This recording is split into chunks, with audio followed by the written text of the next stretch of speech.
जी अस्सलाम वालेकुम, क्या आपसे आज लेक्चर का आगाज़ करते हैं। Lecture number 58। आज के लेक्चर में बजटिंग में मज़ीद नए कंसेप्ट को ऐड करेंगे। एक कंसेप्ट है बजटिंग ऑफ ओवरहेड। किसी हद तक ये कंसेप्ट कल के लेक्चर में हम डिस्कस कर चुके हैं, इसको दोबारा डिस्कस करेंगे आज।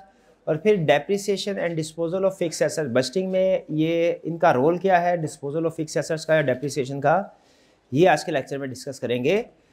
और फिर एज़ यूजुअल कल जो लेक्चर हमने किया था उसकी असाइनमेंट आपको दी गई थी, असाइनमेंट को डिस्कस करना है। ख़ास तौर पे उसमें लेबर की कैलकुलेशन मैंने चेक करनी है। आपकी लेबर की कैलकुलेशन हो गई ना कर, अल्लाह अकबर। लेकिन उससे पहले हम क्विज़ कंडक्ट करवाएंगे। बजटिंग का अभी तक कोई क्विज़ नहीं हुआ ना, तो एक छोटा सा क्विज़ हमने बनाया है बजटिंग से रिलेटेड। इसमें कुछ हमारा पहले लेक्चर से जो सेल्स बजट था उससे रिलेटेड भी कुछ क्वेश्चंस होंगे। स्टार्ट करते हैं। लिंक आपको ग्रुप में शेयर कर दिया गया है। लिंक आपको ग्रुप में शेयर कर दिया गया है, जल्दी से क्लिक कीजिए और पार्टिसिपेशन के लिए तैयार हैं तो मुझे बताइए। तैयार है? 2 मिनट नहीं भाईजान, 30 सेकंड का काम है, जल्दी से कीजिए।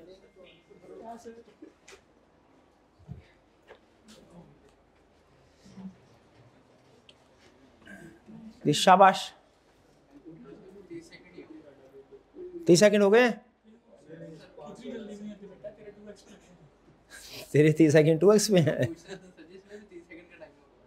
पता नहीं कितना टाइम होगा, जितना टाइम होगा आप जल्दी से कर लीजिएगा। चलिए स्टार्ट करते हैं। आप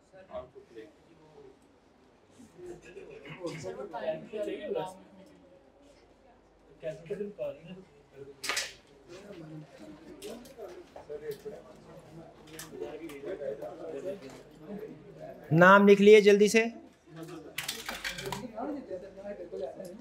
सेरन लिख लें।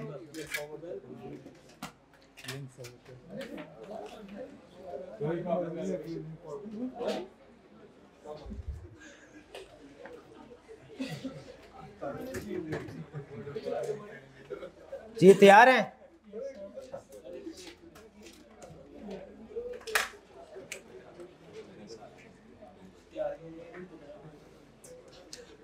चलिए स्टार्ट करते हैं। पहला क्वेश्चन ये रहा आपके सामने।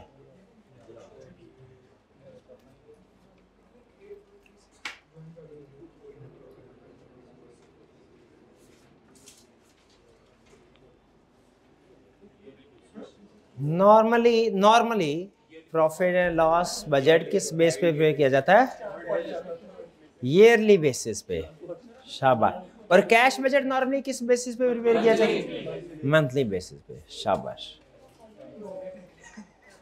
ये profit and loss budget monthly base पे नहीं होता है, खुदा का। बनने को बन सकता है मतलब, लेकिन रेयर है, रेयर। क्वार्टरली भी अलग। Next question 2। ये रहा क्वेश्चन 2।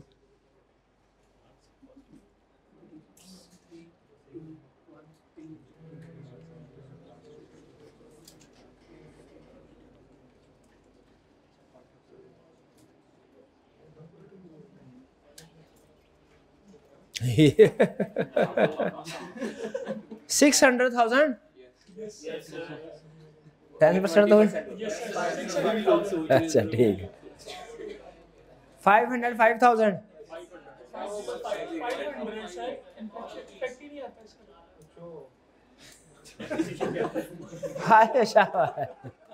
500,000 वाला भी है। 550। Next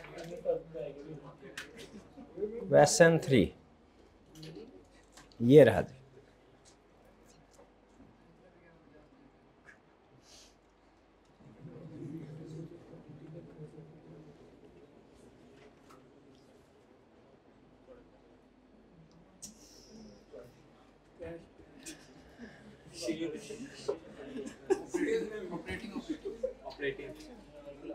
If a company needs to budget for material consumed, labor and manufacturing overheads, which budget should they refer to? हाँ, वो सारे बजट जो बता रहे हैं गलत हैं और जो नहीं बता रहे वो सही है। Production budget. ऑपरेटिंग एक्सपेंसेस में कहाँ मटेरियल लेबर ओवरहेड आता है? मैन्युफैक्चर, खुदा का खौफ करें, मैनु जल्दी से लगे। ओके ओके,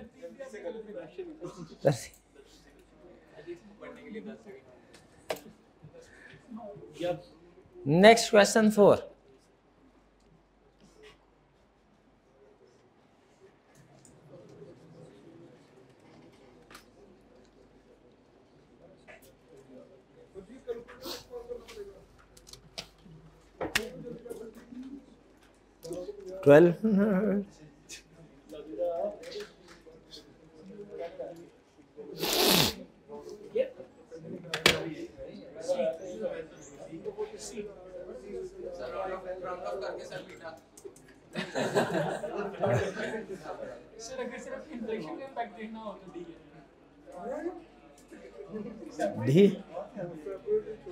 डी सिर्फ इन्फ्लेशन का इम्पैक्ट था। करेक्ट ऑप्शन है 62250।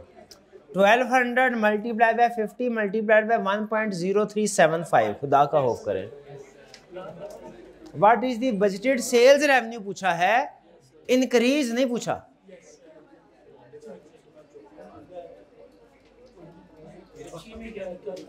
नेक्स्ट क्वेश्चन ये रहा।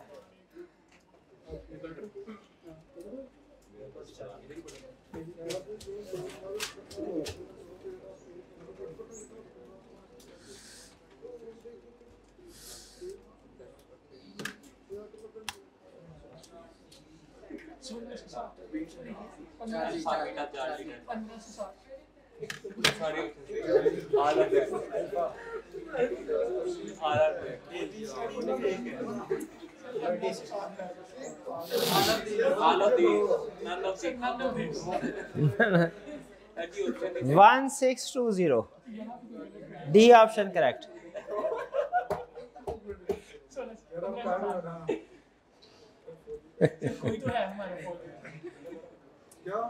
अच्छा, इसको पढ़ लें, ये आपकी मेमोरी का भी टेस्ट होगा। क्वेश्चन इसके बाद है, ये क्वेश्चन नहीं है, ये क्वेश्चन की स्टेटमेंट है।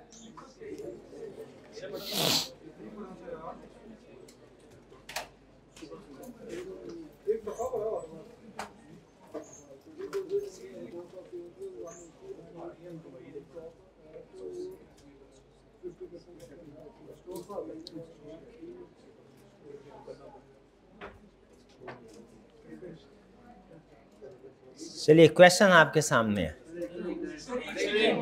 नहीं, ये लिखना नहीं है आपने, बस इसको पढ़ ले, मेमोराइज करें।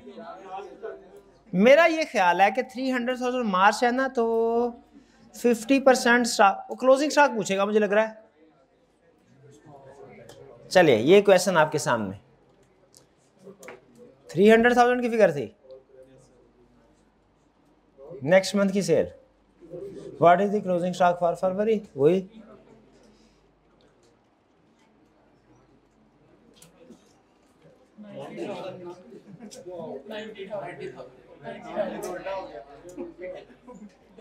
नेक्स्ट मंथ की 300,000 की फिगर तो मुझे भी याद होगी। 50% क्लोजिंग स्टॉक मेंटेन करना था। 50%, लेकिन वो सेल्स थी या कॉस्ट ऑफ सेल्स थी?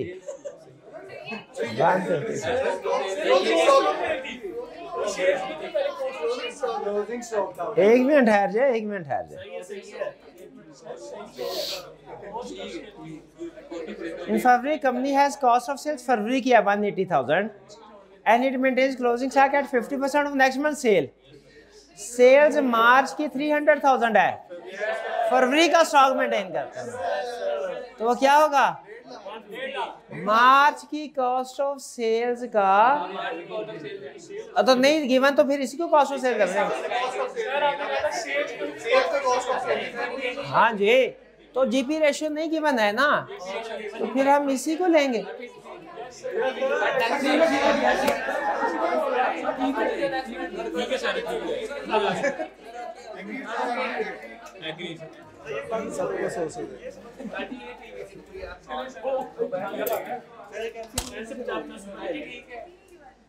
ये ठीक है, सिर्फ सेल्स जो है ना, इसको कॉस्ट ऑफ सेल्स करना है, ठीक। अच्छा, इधर सेल्स को कॉस्ट ऑफ सेल्स अज्यूम नहीं किया और उधर फरवरी की फिगर्स को मार्च की अज्यूम कर लिया है, हालांकि मार्च की क्लियर। सुभान अल्लाह, सुभान।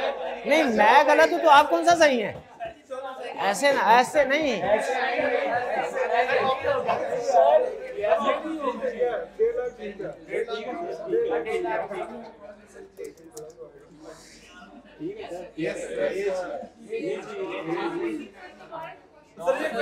दोबारा से ऐसे कर लेना। आगे से कोई बात नहीं, कोई बात नहीं, आगे चलते हैं। कोई 7, ये रहा क्वेश्चन 7।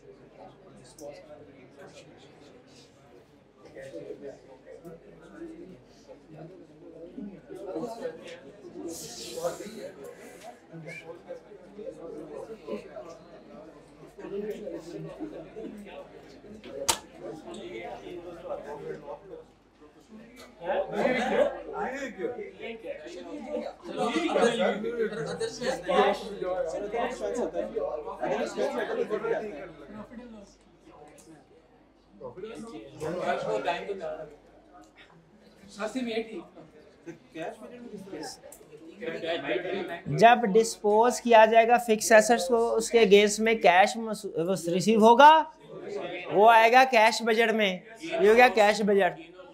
प्रॉफिट एंड लॉस में क्यों? जो उसका गेन या लॉस है वो किधर जाएगा? प्रॉफिट एंड लॉस में। और ये ऑपरेटिंग एक्सपेंसेस उसका सेक्शन है। ऑपरेटिंग एक्सपेंसेस में ये नेगेटिव गेन के लिहाज से आएगा। फाइनेंशियल अकाउंटिंग हो तो ये अदर इनकम में आता है, लेकिन ये जब लॉस हो जाता है नहीं। ऑपरेटिंग एक्सपेंसेस बजट उस सेक्शन को कहते हैं जिसमें सारे के सारे रिमेनिंग एक्सपेंसेस आते हैं। यानी हमारे बजटिंग में 2 सेक्शन होते हैं बड़े, एक मैन्युफैक्चरिंग एक्सपेंसेस और एक ऑपरेटिंग एक्सपेंसेस। तो आपने जो डिस्पोजल ऑफ फिक्स्ड एसेट्स है इसको ऑपरेटिंग एक्सपेंसेस में क्लासिफाई करना है। हाँ, अगर वो ये कह देता है कि ये मैन्युफैक्चरिंग आइटम है, ये जो प्लांट है, तो फिर आप इसको मैन्युफैक्चरिंग में इंक्लूड करेंगे, इसकी डेप्रिसिएशन को भी और इसके डिस्पोजल पे गेन या लॉस को भी। लेकिन अगर ये इक्विपमेंट है जो कि फैक्ट्री से रिलेट नहीं करता, ऑफिस से रिलेट करता है, तो इसकी डेप्रिसिएशन और गेन या लॉस दोनों ऑपरेटिंग एक्सपेंसेस में आएंगे।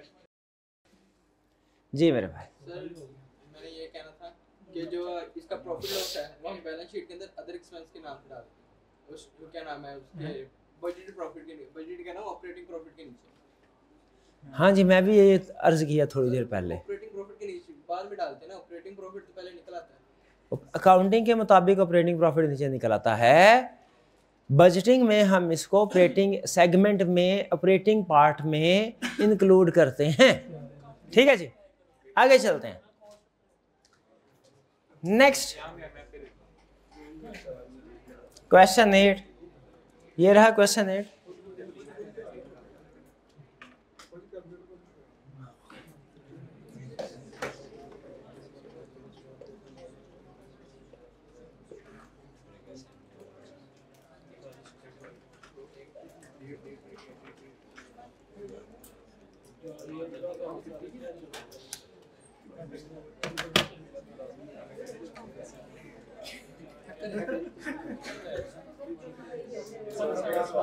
नहीं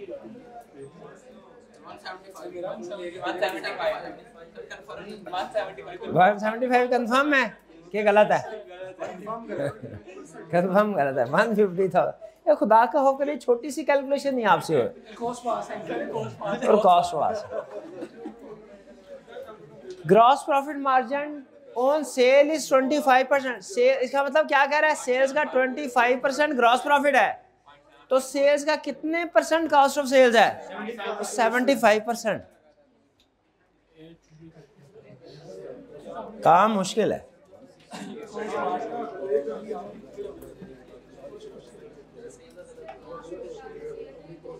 मैं यहां पे बता देता हूं, कॉस्ट ऑफ सेल्स है। Company's cost of sales in October is 140,000 and the next month's cost of sales, ये sales नहीं, cost of sales है, expected to be 160,000।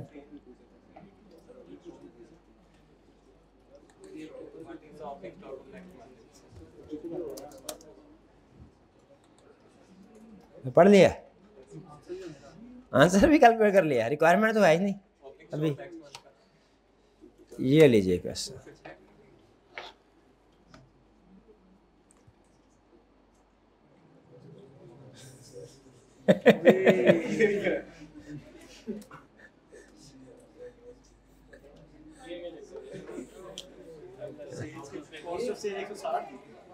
मुझे नहीं पता कितने में, जरूर भूल गया है, आपने कैलकुलेशन की थी।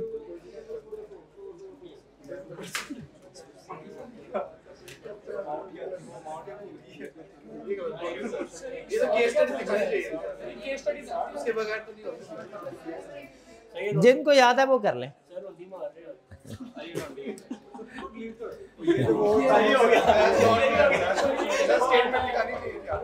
स्टेटमेंट दिखाई नहीं थी, स्टेटमेंट दिखाई थी। Cost of cells next month की कॉस्ट ऑफ सेल्स 160,000 है, 160,000 और सेल्स 180,000 है। 20,000 डिवाइडेड बाय 180 जी। हाँ एक मिनट है,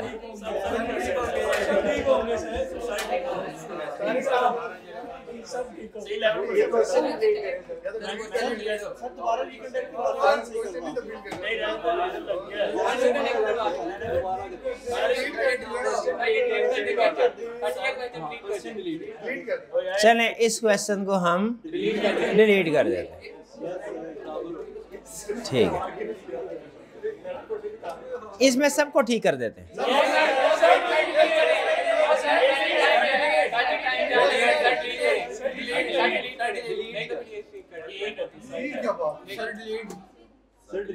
ओके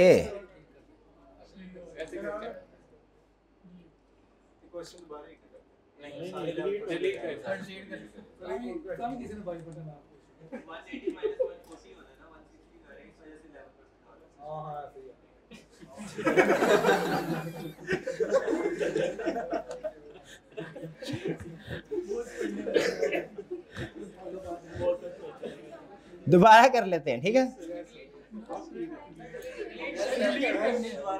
11% पे क्लिक कर दीजिएगा, क्योंकि वो स्लाइड रिजल्ट के साथ लिंक्ड है ना, उसको डिलीट किया तो वो रिजल्ट भी डिलीट हो जाएगा।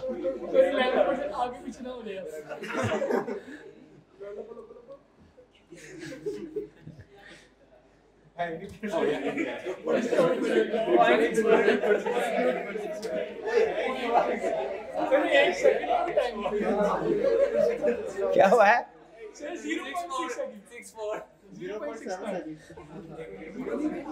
चले शुक्र, चलिए ये अब आगे भाई ले आए प्राइस।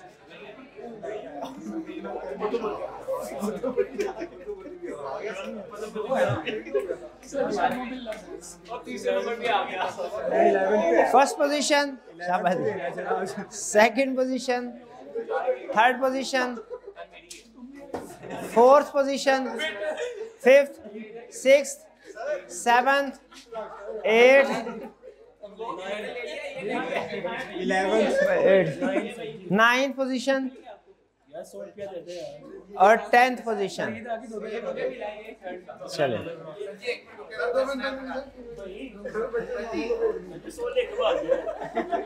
मिल जाता प्राइस, बस कर दें।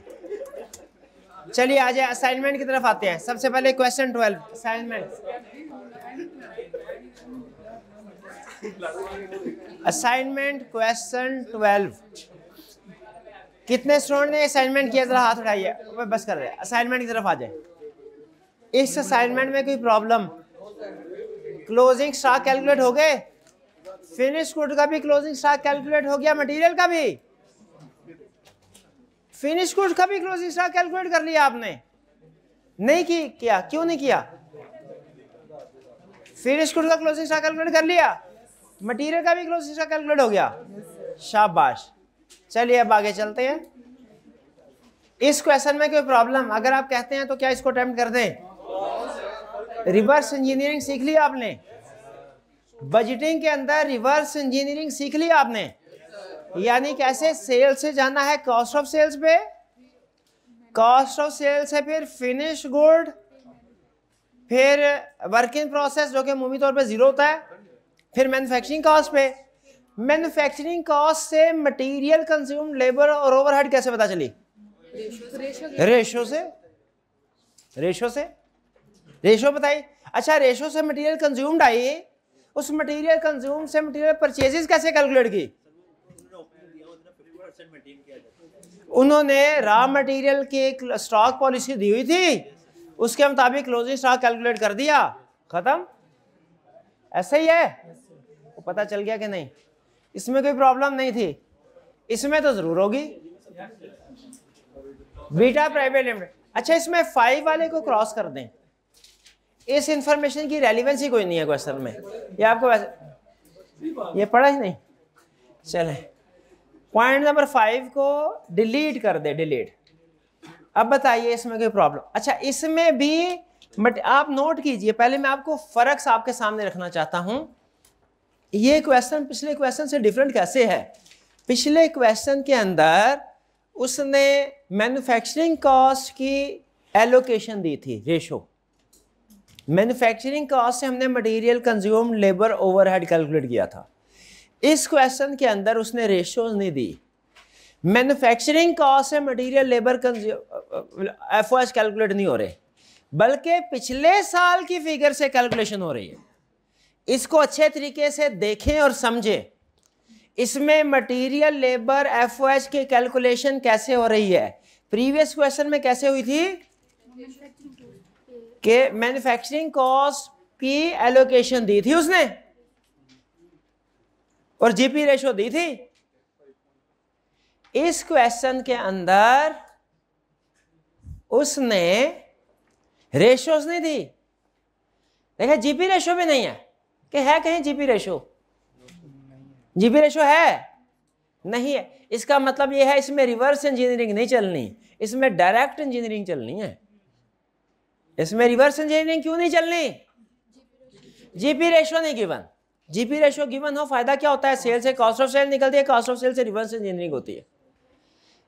लेकिन यहां पे उसने जीपी रेशो नहीं दी हुई, इसलिए हमें डायरेक्ट कैलकुलेशन करनी है।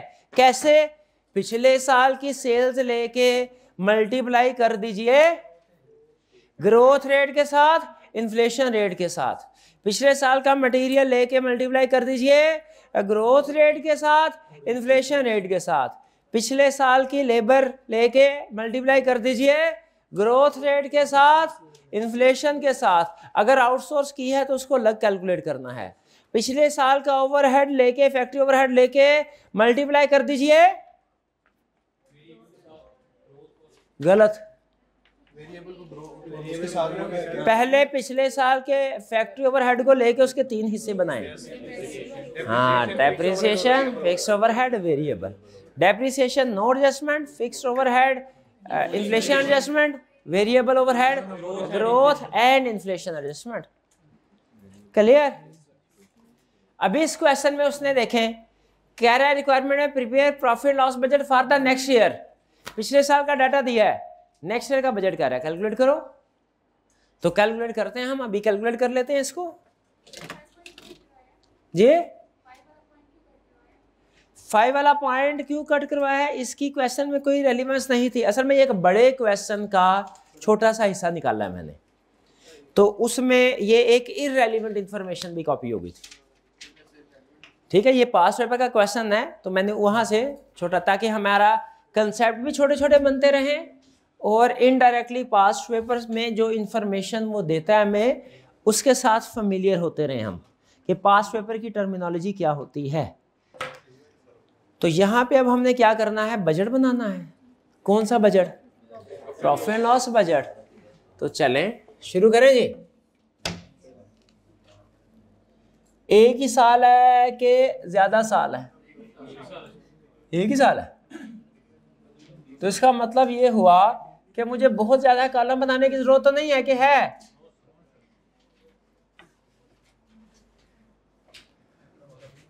इधर छोटी मोटी वर्किंग और कर लेंगे हम।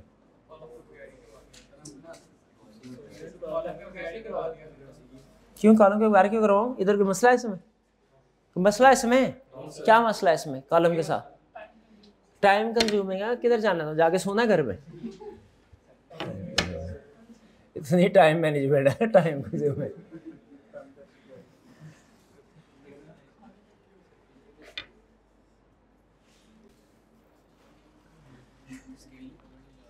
चलो अब हमने प्रॉफिट लॉस बजट बनाना है, और उसने इंफॉर्मेशन जो हमें दी है वो मेरा ख्याल है सिर्फ कॉस्ट ऑफ सेल्स की हद तक दी है। ऑपरेटिंग बजट नहीं बनवा रहा, सेल्स बजट बनवा रहा है और प्रोडक्शन बजट बनवा रहा है, ऐसा ही है। ओके, ये हो गया सेल्स, ये हो गया नीचे कॉस्ट ऑफ सेल्स, ऊपर लिख दूं मैं प्रॉफिट एंड लॉस बजट। ये तो रुपीज इन मिलियन के रुपीज इन थाउजेंड, हाँ स्टैंडर्ड मेथड राउंडिंग आपका 1000 में। कॉस्ट ऑफ सेल्स कौन कौन सा, मटेरियल कंज्यूम्ड, यहां कैलकुलेशन आ जाएगी इसकी, लेबर यहां कैलकुलेशन आ जाएगी इसकी, और एफ को नीचे मजीद डेप्रिसिएशन, फिक्स्ड,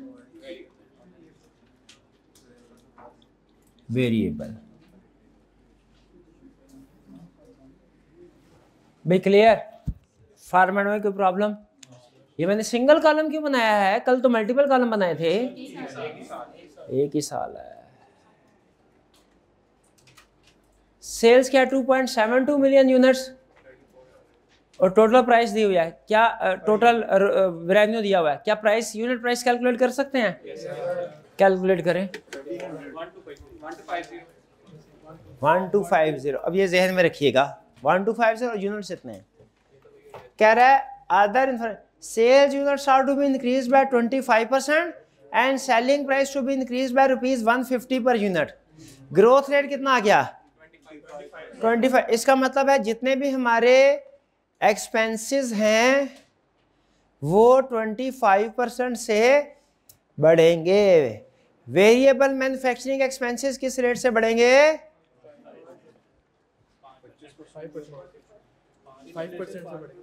25%। ग्रोथ रेट कितना है? ग्रोथ रेट कितना है? 25%। तो बताइए अब सेल्स जो है इसकी अमाउंट क्या होगी? प्रीवियस यूनिट्स इनटू प्राइस है। यूनिट्स बढ़ेंगे 25% से और प्राइस बढ़ेगी 150 से। यूनिट्स कितने हैं? 2.72 मिलियन, यानी 2720,000 में है ना, इंटू 1.25 ग्रोथ रेट, इंटू ये क्वांटिटी हो गई, इंटू प्राइस कितनी है पिछले साल की, लास्ट ईयर के 3400 मिलियन में, डिवाइडेड बाय 272000 1250। प्राइस कैलकुलेट करने के लिए बेहतर है कि आप एग्जैक्ट कैलकुलेशन करें। प्राइस कैलकुलेट करने के लिए बेहतर क्या है? एग्जैक्ट कैलकुलेशन करें, ठीक है, राउंडिंग ऑफ के बगैर। तो ये 1250 प्राइस आ गई। 1250 प्लस इसमें इंक्रीज कितना करना है? 150। अगर वो कहता है प्राइस 10% से इंक्रीज होनी है तो फिर प्लस 150 की बजाय हम करते मल्टीप्लाइड बाय 1.1। अब ये प्लस 150 हो गया यानी 1400। तो टोटल कितना आ गया? 47000। ये राउंडेड ऑफ फिगर है ना, 47760,000। इसमें कोई प्रॉब्लम है? प्रॉब्लम कोई है? प्रॉब्लम पक्का? कैलकुलेशन क्लियर होगी आपको? फिर क्या कह रहा है? मटेरियल 1493। अच्छा, मटेरियल से रिलेटेड क्या कह रहा है? Raw material and labour cost are expected to increase by 5%। यहाँ पे मेरे जहन में सवाल ये पैदा हुआ कि क्या ये टोटल इंक्रीज है या इन्फ्लेशन का इंक्रीमेंट है? क्या इन्फ्लेशन के प्राइस की वजह से इंक्रीज है 5%? हाँ जी, क्योंकि ये इम्पॉसिबल है, याद रखिए ये इम्पॉसिबल है कि सेल्स 25% से बढ़े और मटेरियल कॉस्ट 25% से ना बढ़े। ये इम्पॉसिबल है, हमारी दुनिया में कभी नहीं होता कि सेल 25% से बढ़े और मटेरियल सिर्फ 5% से बढ़े। वेरिएबल कास्ट है, हर वेरिएबल कास्ट 25% से बढ़ेगी। समझ रहे हैं? ये इम्पॉसिबल है। तो इसका मतलब है मटेरियल ने 25% से बढ़ना ही बढ़ना है, चाहे बताए ना बताए। मटेरियल ने 25% से बढ़ना ही बढ़ना। क्यों? सेल तो बढ़े। ये ऐसा भी हो कि सेल्स हो जाए मटेरियल बने ना लगे ना, मटेरियल लगे बगैर हैं। क्या पेप्सी की खाली बोतलें बेचते रहे हैं कि मटेरियल बढ़ा ही नहीं है और सेल बढ़ गई है? ऐसे थोड़ी होगा भाई, मटेरियल डालना पड़ेगा ना प्रोडक्ट में। तो इसीलिए याद रखे, ये जो उसने बोला ना, raw material and labour cost are expected to increase by 5%, ये उसने इन्फ्लेशन का इंक्रीमेंट बोला है। ग्रोथ का ऑलरेडी अब आगे कहीं बताए या ना बताए, आपके लिए मस्ट है ये जहन में रखना कि वेरिएबल एक्सपेंसेस जितने भी होंगे कम अज कम 25% से जरूर बढ़ेंगे ग्रोथ की वजह से। यूनिट ज्यादा बन रहे हैं ना। बाकी अगर कोई प्राइस की वजह से, इन्फ्लेशन की वजह से इम्पैक्ट आया तो वो तो आएगा ही। डन जी। तो फिर इसका मतलब ये हुआ मटेरियल कॉस्ट अब जो बढ़ेगी वो कैसे बढ़ेगी? पिछले साल की 1493, ये पिछले साल की कॉस्ट थी। इस साल की कॉस्ट कैसे कैलकुलेट होगी? 1493 मल्टीप्लाइड बाय 1.25 मल्टीप्लाइड बाय 1.05। ये 1.25 क्या है? 1.05 क्या है? 1.25 क्या है? 1.05 क्या है? ग्रोथ रेट क्या है? ग्रोथ रेट क्या है इस क्वेश्चन में? 25%। और इन्फ्लेशन रेट क्या है? 5%। Cost expected to increase. तो अब यहां पे हमारी मटेरियल कंज्यूम की कैलकुलेशन क्या होगी? नोट कर लीजिए। पिछले साल की जितनी कॉस्ट थी 1493 मल्टीप्लाइड बाय 1.25, 25% ग्रोथ रेट का इंपैक्ट आ गया, मल्टीप्लाइड बाय 1.05 इन्फ्लेशन का इंपैक्ट आ गया। कितनी आई? 19600000। भाई ठीक है रे भाई, कह रहे राउंड ऑफ किया मैंने, वो देख लीजिएगा।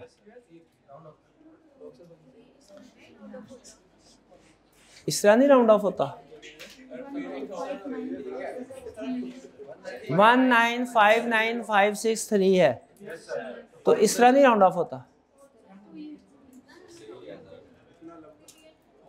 इतना ज्यादा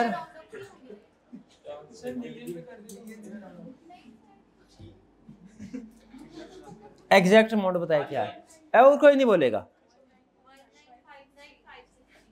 1959563। बट ठीक है, वे क्लियर? किसी को कोई इख्तलाफ तो नहीं है इससे? लेबर लेबर लेबर जरा गौर से सुनो भाई। लेबर सीरियस हो, बहुत सीरियस हो जाए। लेबर की कैलकुलेशन आई है, जब तक ये कैलकुलेशन नहीं होगी कोई नहीं हंसेगा।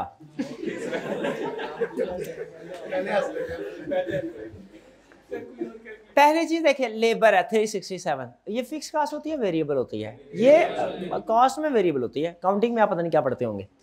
लेबर कॉस्ट वेरिएबल है, ज्यादा यूनिट्स बनाने हैं, ज्यादा लेबर कॉस्ट एंगेज करनी पड़ेगी। तो इसका मतलब क्वेश्चन में चाहे बताए ना बनाए 25% से तो लेबर कॉस्ट बढ़े ही बढ़े। वैसे कह रहा हूं नॉर्मली ग्रोथ रेट है 25%, ज्यादा प्रोडक्शन चाहिए। फिर इसके बाद अगर उसने कोई इन्फ्लेशन का इंपैक्ट दिया हुआ है वो भी इधर आएगा। यहां पे अब इंफॉर्मेशन पड़ी है, कह रहा है raw material and labour cost are expected to be increase by 5%। ये 5% किसकी वजह से इंक्रीज है? इन्फ्लेशन की वजह से इंक्रीज है। तो पिछले साल से जब इस साल का लेबर कॉस्ट कैलकुलेट करेंगे तो ये 5% तो उसका इम्पैक्ट आएगा ही आएगा। ठीक है, अब असूली तौर पे आना ये चाहिए यहाँ पे कि पिछले साल की लेबर का अगर तो ये 25% सारे का सारा हमारी लेबर ही प्रोड्यूस कर रही होती ना, तो इसकी कैलकुलेशन क्या होती वो सुन लें। पिछले साल की labour 367 multiplied by 1.25 multiplied by 1.05। यहां तक साथ है? अच्छा मुझे ये बताइए, अगर वो ये कहता आउटसोर्स नहीं कर, आउटसोर्स को छोड़े, कहता 25% लेबर बढ़ानी है, लेकिन आपकी लेबर ये कहती है कि सर 25% प्रोडक्शन हम उस सूरत में बढ़ाएंगे अगर आप हमें 50% ज्यादा पैसे देंगे। 25% लेबर तब आपकी बढ़ाएंगे 50% ज्यादा पैसे देंगे। उस सूरत में कैलकुलेशन क्या होती है? 367 मल्टीप्लाइड बाय 1.5 और इन्फ्लेशन का इम्पैक्ट तो आना ही आना, मल्टीप्लाइड बाय 1.05। भाई क्यों? मेरा सवाल बड़ा सिंपल है, प्रोडक्शन तो 25% से बढ़ रही है, कॉस्ट 50% से क्यों बढ़ रही है? क्योंकि वो कह रहे हैं 25% प्रोडक्शन बढ़ाने के लिए हम 50% ज्यादा पैसे लेंगे, तो बज़ाहिर है अगर नेचुरल ओवर टाइम लगाना हो तो पैसे ज्यादा देना पड़ते हैं। अब हमें 50% उन्हें बोनस कह ले, उन्हें ओवर टाइम कह ले, उन्हें कमीशन कह ले, कुछ कह ले, लेकिन 50% देना तो पड़ेगा।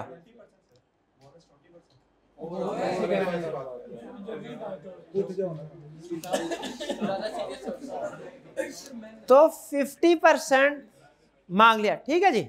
अच्छा आप जरा सुनिए, अगर वो क्वेश्चन में ये कहे सर ये 25% आप प्रोडक्शन बढ़ा रहे हैं, ये हमारे बस से बाहर है, हम 15% 15% प्रोडक्शन आपके बढ़ा देते हैं, लेकिन बदले में 20% ज्यादा पैसे चाहिए हमें। 15% प्रोडक्शन बढ़ा लेते हैं, बदले में हमें 20%, यानी पिछला जो साल के अंदर वो है 2720,000, ये है 1000 में, ये एग्जैक्ट यही है 2.72, एग्जैक्ट यही पिछले साल के यूनिट्स है। हमें मजीद चाहिए, मजीद कितने चाहिए? 25%। मजीद के दो हिस्से कर दिए हमने, 15% अलग, 10% अलग। भाई ऐसा ही है, 15% अलग, 10%। ये अलग अलग क्यों किए? 10% आउटसोर्स करना, आउटसोर्स 15% इनसोर्स। ठीक, 15% की कॉस्ट क्या है? 20% एक्स्ट्रा पैसे। ये बात समझ आ रही है? 50% एक्स्ट्रा प्रोडक्शन लेने के लिए कितने पैसे देने हैं? 20%। इसका मतलब है जो लेबर होगी इसकी कैलकुलेशन हुई इन हाउस और आउटसोर्स। अब जरा गौर से सुनिएगा, अगर ये 15% प्रोडक्शन बढ़ाने के 50% ही ज्यादा पैसे लेते ना, ये मसला कभी आता ही ना आपको, इसके ऊपर कभी आर्गुमेंट ही ना होते। आर्गुमेंट स्टार्ट ही वहां से होते हैं जब वो कहते हैं 15% प्रोडक्शन बढ़ाने के हमें 20% ज्यादा पैसे दीजिए। अब देखिए इसका मतलब क्या है, प्रोडक्शन 15% से बढ़ रही होगी लेकिन कॉस्ट 20% से बढ़ी होगी, यही समझना है आपने इसमें। 15 पर क्या कह रहा है? Overall efficiency of the workforce can be increased by 15%। Efficiency increase होने का मतलब क्या है? 15% ज्यादा काम कर रहे हैं। एफिशिएंसी इंक्रीज होने का मतलब क्या है? एफिशिएंसी होता है तो ज्यादा काम करना, जल्दी काम करना। तो एफिशिएंसी इंक्रीज हो रही है 15%। If management allows a bonus of 20%, इसका मतलब क्या है कि 20% कॉस्ट बढ़ा दो, प्रोडक्शन 15% बढ़ जाएगी। मतलब क्या हुआ, 20% कास्ट बढ़ा दो, 15% प्रोडक्शन बढ़ जाए। इसको पढ़ के ये जहन में समझ आ रही है आपके, 20% बोनस दे दो, हम 15% तुम्हें एक्स्ट्रा आउटपुट देते हैं, लेबर ये कह रही है। तो ये हमें अलग करना पड़ेगा। अब इसकी कैलकुलेशन देखें क्या होगी इन हाउस की, कि पिछले साल कितना था 367 इंटू 1.20 या 1.15, 1.2। भाई प्रोडक्शन तो 15 से बढ़ रही है, कॉस्ट 20 से बढ़ रही है। इधर जब हम प्रोडक्शन कैलकुलेट करेंगे 50% ही लेंगे, लेकिन इधर जब हमने कैलकुलेशन करनी है कॉस्ट की, मल्टीप्लाइड बाय 1.2, और ये तो हो गया एडिश ग्रोथ की वजह से। इन्फ्लेशन कितना है, इसमें कोई प्रॉब्लम है तो बोले। सर सिर्फ 15% पे क्यों नहीं कर रहे हम 1.2? इनको तो इसकी वजह से ले रहे हैं ना 50% की वजह से, तो हम ओवरऑल पे क्यों लगा रहे हैं, जो पुराने भी एग्जिस्टिंग भी बना रहे हैं? क्योंकि उन्होंने कहा है कि हम 15% आपको एक्स्ट्रा देंगे, यानी पिछले साल जितने यूनिट बन रहे थे वो तो अभी भी बनाएंगे, वो तो उन्हीं पैसों में बनाने को तैयार है। जो एक्स्ट्रा 15% है ना, इसका उन्होंने बोला है हमें 20% दीजिए मजीद। तो हमारी कॉस्ट क्या बढ़ गई, प्रोडक्शन बढ़ी 15% से, और कॉस्ट कितने से बढ़ी 20%। तो वो तो पिछले साल की ना 360 ओवरऑल इस साल की जो 15% इंक्रीज कर रहे हैं वो 20% हाँ, इस साल की 15% इंक्रीज कर रहे हैं, वो कहाँ है? 20% इंक्रीज कर रहे हैं, तो फिर ओवरऑल लग रहा है ना।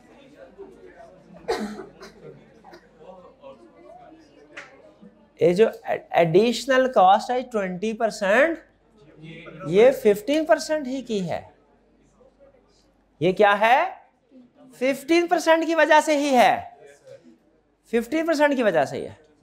ठीक है, इसमें मसला सिर्फ ये है कि ग्रोथ रेट में और जो वो एक्स्ट्रा लेबर पैसे मांग रहे हैं उनमें फर्क है। आउटपुट इंक्रीज की परसेंटेज कुछ और है और लेबर कॉस्ट इंक्रीज होने की परसेंटेज कुछ और है। और इसकी वजह बड़ी सिंपल है कि लेबर एक्स्ट्रा काम करने के लिए स्टैंडर्ड आवर्स नहीं, उससे कुछ ज्यादा पैसे मांगते हैं। ठीक है जी। अच्छा, अब और ये जो आउटसोर्स कितना किया, आउटसोर्स कितने यूनिट किए ये बताएं। इसका 10% वो कितना होगा 272,000। और ये आगे बता रहा है ये किस रेट में मिलेंगे आपको 180 एट द रेट ऑफ 180। तो इसका मतलब इसकी कॉस्ट कितनी होगी 272,000 राउंड ऑफ करें इनटू 180। ये भी 367 मिलियन में है, इसको 1000 में कर लें। ये कितना आया 48। लेबर इन हाउस कितनी आई 462420। और ये आउटसोर्स वाली 48960। टोटल 511380। क्लियर जी। आगे चलते हैं। FOH manufacturing overhead includes depreciation. अब ये मैन्युफैक्चरिंग ओवरहेड से आपको पता चल जाना चाहिए ये ऑपरेटिंग ओवरहेड की बात नहीं कर रहा। ये छोटे छोटे लफ्ज हैं, बड़ी केस स्टडी में क्वेश्चन में प्रॉब्लम करेंगे। मैन्युफैक्चरिंग ओवरहेड और ऑपरेटिंग ओवरहेड में फ़र्क रखना है आपने। ये छोटा सा लफ्ज है लेकिन इससे आपने इसको जहन में रखना है। ये कौन से ओवरहेड्स हैं manufacturing overhead include depreciation of rupees 285 million and other fix overhead of rupees 165। यानी टोटल हुआ 635। इसमें से डेप्रिसिएशन कितनी है 285। फिक्स कितने हैं 165 और वेरिएबल कितने हो गए? वेरिएबल कैसे आए? टोटल में से माइनस कर दें। ये क्लियर? मिलियंस में है, इनको 1000 में कर देते हैं।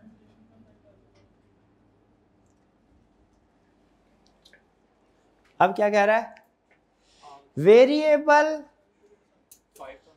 Manufacturing expensive overhead are directly, ये तो है इरेलेवेंट था। All overhead and fixed expenses except depreciation will increase by, ये क्या चीज है? 5%। इन्फ्लेशन रेट के ग्रोथ रेट, क्या इसका ये मतलब है कि टोटल एक्सपेंस 5% से बढ़ेगा कि टोटल ग्रोथ के लिहाज से बढ़ेगा? ये उसने इन्फ्लेशन रेट दिया है। ये क्या दिया हुआ है उसने? इन्फ्लेशन रेट दिया हुआ है। तो अब डेप्रिसिएशन पिछले साल का वो तो एज इट इज आ जाएगा। फिक्स्ड कॉस्ट कितने से बढ़ेगी? इंटू 1 क्यों? वो जो 25% ग्रोथ रेट था वो नहीं आएगा। प्रोडक्शन की वजह से फिक्स एक्सपेंस नहीं बढ़ते, डेफिनेशन में लिखा है, वो आउटपुट के साथ वेरी नहीं होते। और वेरिएबल एक्सपेंसेस 1.25 ग्रोथ से, इन्फ्लेशन से। तो ये तीनों ऐड करें जरा, कैलकुलेट कितने हो जाते हैं? ये आ जाएगा 285,000। डेप्रिसिएशन फिक्स है कितना आएगा? 173,250 242,81,3। अभी सबको ऐड करें क्या आएगा? 70,10,63। देखिए यही है, ये है हमारा बजट। क्लियर जी? कोई प्रॉब्लम? चलिए, अब क्या हम इस काबिल हो गए? फिर से सुनिए, क्या हम सेल बजट प्रिपेयर कर सकते हैं? क्या हम cost of production budget trading business का कर सकते हैं प्रिपेयर? क्या प्रोडक्शन बजट मैन्युफैक्चरिंग कंपनी का कर सकते हैं? अच्छा, क्वेश्चन में ये पहचान लेंगे ये ट्रेडिंग है कि मैन्युफैक्चरिंग है? दो चीजों से पता चलेगा। नंबर 1, नाम से पता चल सकता है, नाम में बाज़ का लफ्ज़ ट्रेडिंग आ जाता है, या वो क्वेश्चन के अंदर डिस्क्रिप्शन में लिख देता है कि this company is engaged in manufacturing of this या ट्रेडिंग ऑफ दिस। तो नाम और बिजनेस से पता चल जाता है। एक तो ये जानना लाजमी है आपके लिए क्वेश्चन स्टार्ट करने से पहले। या अगर नाम से नहीं पता चलेगा तो प्रोडक्शन बजट देख के पता चल जाएगा।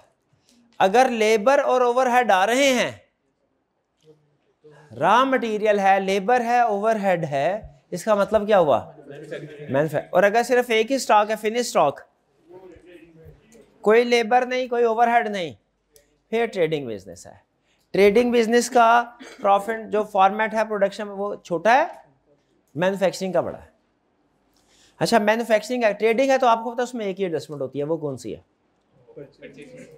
परचेज की कैलकुलेशन करना। वो रिवर्स कैलकुलेशन करके हम क्लोजिंग स्टॉक कैलकुलेट कर लेते हैं, ठीक है? वो रिवर्स इंजीनियरिंग से हो जाएगा। जो प्रोडक्शन, जो कास्ट ऑफ सेल्स है मैन्युफैक्चरिंग कंपनी की, इसका फॉर्मेट थोड़ा लेंथी होता है।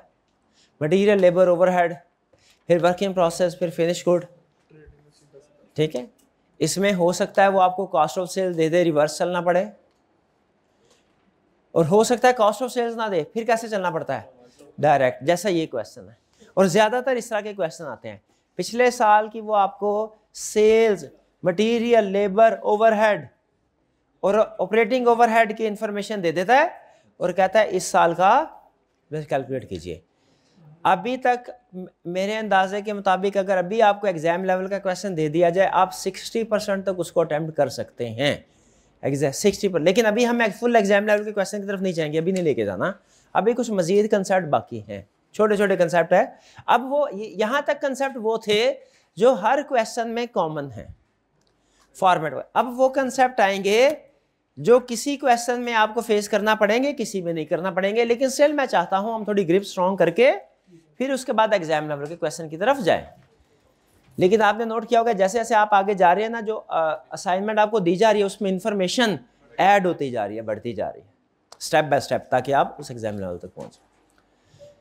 नेक्स्ट जो हमारा टारगेट है वो है ओवरहेड्स। ओवरहेड्स 10 मिनट में। ओवरहेड्स और डेप्रिसिएशन एंड डिस्पोजल। ओवरहेड्स आप पढ़ चुके हैं, कंसेप्ट वही है। देखिए, चाहे मैन्युफैक्चरिंग ओवरहेड्स हों चाहे ऑपरेटिंग ओवरहेड्स हों, उसमें 3 तरह के एक्सपेंसेस आएंगे। गौर से सुनिएगा ये बात। हालांकि जो आज मैं बात करने जा रहा हूं ये छोटी सी, इसमें बहुत ही एडवांस लेवल पे जाके एक गलती है, लेकिन वो मैं अभी नहीं बताऊंगा आपको। और छोटी सी सुने, ऑपरेटिंग एक्सपेंस जो मैन्युफैक्चरिंग ओवरहेड हो या ऑपरेटिंग ओवरहेड हो, 3 हिस्से होंगे उनके। 3 तरह के एक्सपेंस। मैन्युफैक्चरिंग ओवरहेड में भी 3 तरह के एक्सपेंस होंगे। कौन कौन से? Depreciation, fixed, variable. Operating overheads हो उसमें भी 3 तरह के एक्सपेंसेस होंगे, डेप्रिसिएशन, फिक्स्ड, वेरिएबल। इनको हम 3 हिस्सों में डिवाइड क्यों करते हैं ओवरहेड्स को? क्योंकि डेप्रिसिएशन के ऊपर कोई इफेक्ट नहीं आना, फिक्स के ऊपर इन्फ्लेशन का इम्पैक्ट आना है सिर्फ, वेरिएबल के ऊपर ग्रोथ रेट और इन्फ्लेशन दोनों का इफेक्ट आना है। क्लियर हुई है बात? अब बहुत ही एडवांस और ब्रेक लेवल की वो नहीं, अभी नहीं बताता, फिर आगे किसी क्वेश्चन में आएंगे फिर बताएं जरूरत क्या है। वो इक्का दुक्का क्वेश्चन में यूज होती है। अभी तो हम वो कंसेप्ट डिस्कस कर रहे हैं जो ज्यादातर क्वेश्चन में यूज होते हैं, उसको छोड़ते हैं। भाई ये बात समझ आ गई तो बस ये ओवरहेड। अब क्या पढ़ना है हमने बोला? दूसरा कंसेप्ट आज क्या सीखना था? डेप्रिसिएशन और डिस्पोजल अकाउंट। ये आप अकाउंटिंग में सीख ही चुके हैं।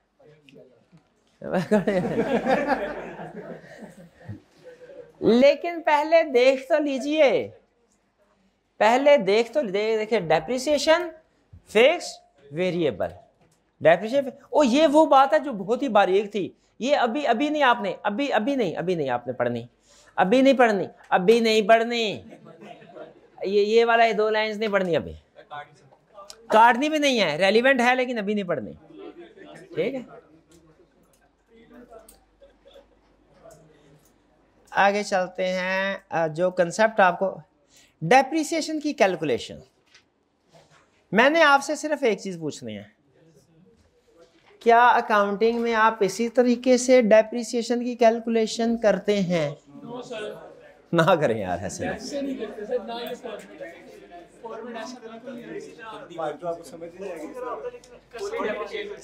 अच्छा चले, मेथड आपका अपना। मुझे ये बता दीजिए, क्या आप डेप्रिसिएशन कैलकुलेट करते हुए एसेट्स को 4 हिस्सों में डिवाइड करते हैं? या ओपनिंग तो फुली डेप्रिसिएटेड को नहीं, फुली डेप्रिसिएटेड को भी रगड़ देते हैं दरमियान में।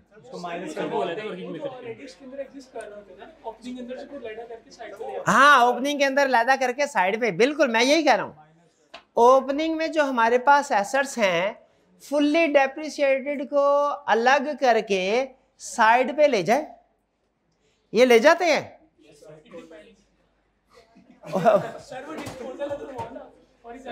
फुल्ली डेप्रिसिएटेड की बात कर रहा हूँ यार, खुदा।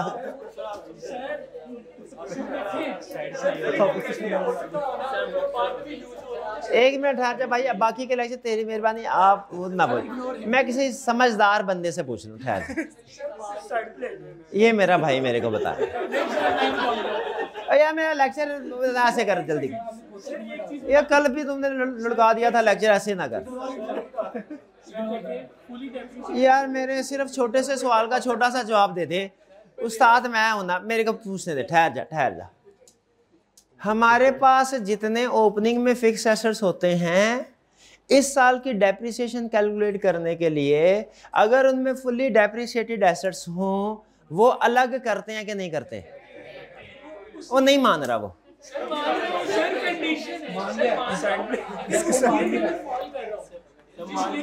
क्या बस तेरी मेहरबानी यार, बस कर दे मेरे पास।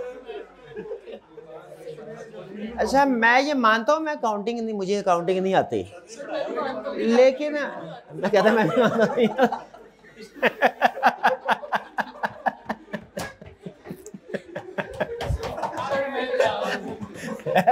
मेरा कहना तो बनता था, तेरा कहना ओपनिंग में से। अच्छा अभी नहीं ना, मैं ना भाई ना क्लास से पूछ लेते हैं, क्लास जैसे कहेगी वैसे। ओपनिंग फिक्स एसेट में से अगर फुल्ली डेप्रिसिएटेड एसेट्स मौजूद हों, क्या डेप्रिसिएशन कैलकुलेट करने के लिए उसे ओपनिंग में से लेस अलग करते हैं कि नहीं करते? कितनों का ख्याल है कि अलग करते हैं, कितनों का ख्याल है नहीं करते, कितनों का ख्याल है इट डिपेंड्स। एक मिनट हार जा, किस में?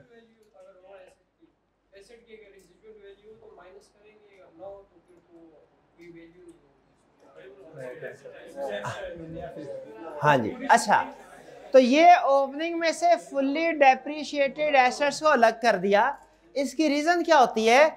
इसके ऊपर मजीद डेप्रिसिएशन चार्ज नहीं करनी होती। ये तो इसमें अमाउंट जो मर्जी आए, रेट जो मर्जी हो, मंथ भी जितने मर्जी इस्तेमाल हो, एंड पे डेप्रिसिएशन 0 आएगी। एग्रीड? फिर सुने, अब ड्यूरिंग द ईयर कुछ एसेट्स बेचे भी होंगे, ठीक है, कुछ खरीदे भी होंगे। चूंकि जो बेचे होते हैं ये भी फुल्ली पूरा साल इस्तेमाल नहीं होते, पार्शियल ईयर डेप्रिसिएशन कैलकुलेट करनी होती है, इसीलिए इनको भी अलग शो करवाते हैं। जो परचेज हुए हैं वो भी पार्शियल ईयर यूज हुए होते हैं, उनकी भी डेप्रिसिएशन अलग होगी। हाँ, जिस चीज़ का ध्यान रखना है, दो चीज़ों का ध्यान रखना है। नंबर 1, इसमें ओपनिंग में से फुल्ली डेप्रिशिएटेड को तो लेस किया क्योंकि उसके ऊपर डेप्रिसिएशन नहीं होगी। डिस्पोज्ड एसेट जो ड्यूरिंग द ईयर डिस्पोज हुए हैं उनको भी हम लेस करते हैं, अलग करते हैं। यानी अलग क्यों करते हैं? क्योंकि ये पार्शियल ईयर यूज हुए हैं, पार्शियल ईयर, इनके ऊपर सिर्फ उतने महीनों की डेप्रिसिएशन आएगी जितना ये इस्तेमाल हुए हैं, ठीक है। और परचेज वाले ऊपर से लेस नहीं हो रहे। क्यों नहीं हो रहे? क्योंकि ये इसमें शामिल ही नहीं हमारे। तो इसके ऊपर 12 महीनों पूरे डेप्रिसिएशन साल की रिकॉर्ड होगी, पहली लाइन आइटम के ऊपर, इसके ऊपर। दूसरी वाली के ऊपर 0 डेप्रिसिएशन। थर्ड और फोर्थ में जितना पीरियड इस्तेमाल हुए हैं, जितना पीरियड हुए हैं उतने महीनों की डेप्रिसिएशन रिकॉर्ड होगी। बताइए क्या इसमें कोई गलती है? काउंटिंग ये सही है? थोड़ी थोड़ी काउंटिंग आती है ना मुझे भी, थोड़ी सी कोई बात है, ये इतनी ही काफी है। फिर कैलकुलेशन। अच्छा अब ये हो गया डेप्रिसिएशन, क्लियर? अब ड्यूरिंग द ईयर कुछ ऐसा डिस्पोज भी किया है तो गेन या लॉस ऑन डिस्पोजल भी तो होगा। गेन या लॉस ऑन डिस्पोजल हमारे बजटेड प्रॉफिट लॉस में आना चाहिए कि नहीं? वे सोच आना, अब पूछ रहा हूं आना चाहिए कि नहीं? अब मेरे से पूछ, मैं बता देता हूं, आना चाहिए, आना चाहिए। लेकिन कैलकुलेट कैसे करेंगे? अब हाँ बेच के, अब इसमें 2 पॉसिबिलिटीज हैं। Number 1 simple disposal, number 2 exchange. Simple disposal में क्या होगा? Cost of old asset disposal account में डेबिट साइड पे, क्यूमुलेटेड डेप्रिसिएशन। अगर तो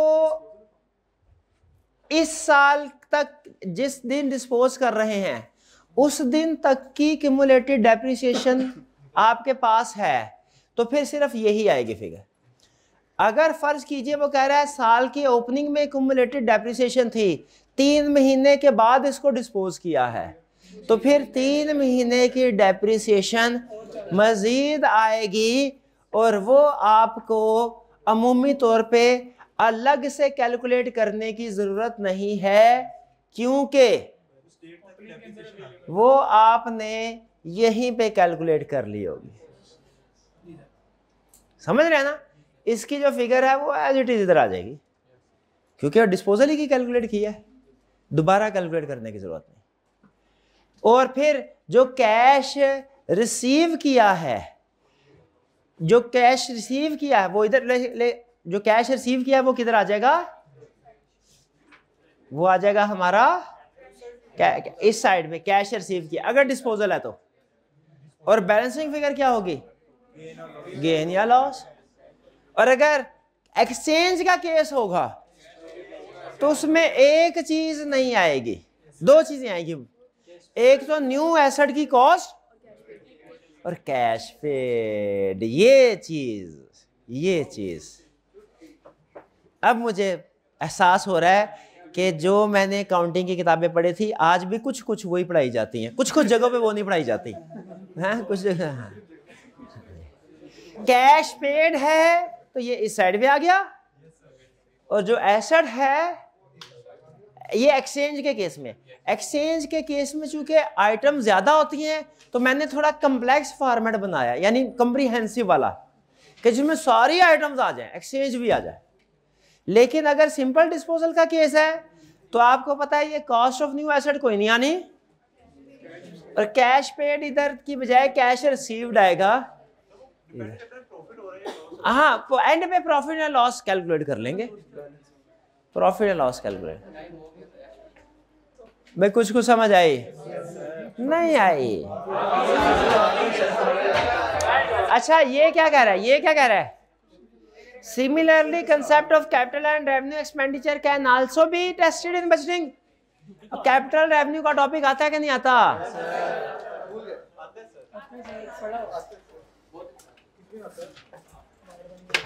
लो भाईजान, मैं मान लूंगा कि आप सही थे अगर ये क्वेश्चन आप कर ले अभी।